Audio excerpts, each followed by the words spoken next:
Philippe Lefebvre, bonjour. Vous êtes le président du concours des vins de Lyon, le 3e concours international des vins de Lyon. On ne fait pas un concours comme ça, Philippe, sans partenaire? Absolument, oui. C'est un concours maintenant, la 3e édition. Et heureusement, on a des partenaires qui nous aident beaucoup et qui sont très très efficaces et surtout qui connaissent parfaitement le métier. La mairie de Lyon déjà, qui nous aide et puis qui est très très intéressée par ce concours. Elle vous offre la salle par exemple? Ah non, non, non, malheureusement, mais bon, peut-être un jour, on peut toujours espérer. Non, nous avons Laurent Bouvier, le président des Toques Blanches, qui lui amène la puissance des 140 Toques Blanches lyonnaises, de tous les chefs de la région lyonnaise. Et la caution morale et gourmande de la cuisine. Absolument, absolument. Ils ont même l'intention de ramener des chefs la prochaine fois, comme quoi ils croient au système et de participer plus activement avec de la cuisine en rapport avec les vins, ce qui serait formidable. Dans les partenaires, il y a également les sommeliers, je crois. Ah, les sommeliers, oui, là, c'est d'origine Fabrice Sommier, qui est un sommelier en vue en France aujourd'hui et qui, lui, est complètement motivé et presque déchaîné sur le sujet. Là, c'est vraiment très, très agréable d'avoir des gens comme ça pour nous aider. Fabrice Sommier, meilleur ouvrier de France, patron du pôle œnologie vin dans le groupe Georges Blanc, président de l'association des sommeliers de Lyon et de Rhône-Alpes, membre du bureau d'autres associations. Et puis il y a également à côté de lui, je crois, Géraldine Carré, sommelière. Oui, oui, absolument, absolument. Donc on a vraiment des gens très très motivés, très compétents et qui de plus en plus se sont intéressés, ramènent leurs confrères et tout. Donc on a vraiment, on se sent, on ne peut plus s'arrêter, on est poussé.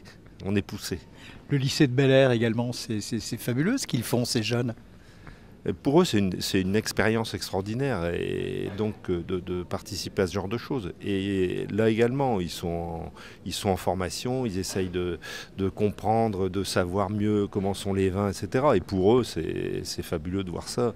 Et comme les dégustateurs sont tous ou des professionnels ou des amateurs éclairés, ils apprennent beaucoup aussi de ça. Donc là, vraiment pour eux, pour nous, c'est une aide logistique énorme, mais pour eux, c'est vraiment quelque chose d'intéressant.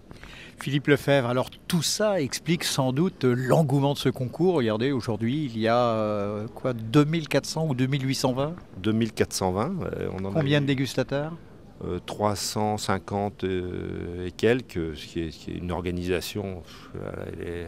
Gomez père et fils là, pour organiser ça, c'est quand même assez fabuleux. La salle est énorme, il y a 130 tables et puis l'évolution surtout. Jamais on n'aurait cru la première année qu'on aurait 1420 puisqu'on en tablait sur 800. Jamais on n'aurait cru cette année qu'on aurait 2420 alors qu'on pensait en avoir 1600, 1800 quoi. Alors c'est un développement extraordinaire. Alors des vins qui viennent du monde entier, de plusieurs couleurs, des vins tranquilles, des vins effervescents, quelques chiffres. Alors on a des vins de tous les pays, oui, il y a toute l'Europe, mais il y a aussi la Chine, l'Afrique du Sud, le Brésil, l'Argentine, l'Israël, Nouvelle-Zélande, donc vraiment c'est très très éclectique. Au niveau des vins, il y a 1420 rouges, il y a 239 rosés et 745 vins blancs. Donc c'est vraiment très très large et c'est représentatif des vins du monde. C'est une réelle intendance et organisation qu'il a fallu mettre en place.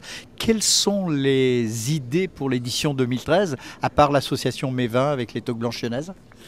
Eh bien, des idées, on en a toujours. Effectivement, l'association avec les Toques Blanches, c'est quelque chose d'important parce que ça va ouvrir le débat et associer les mets et les vins en direct.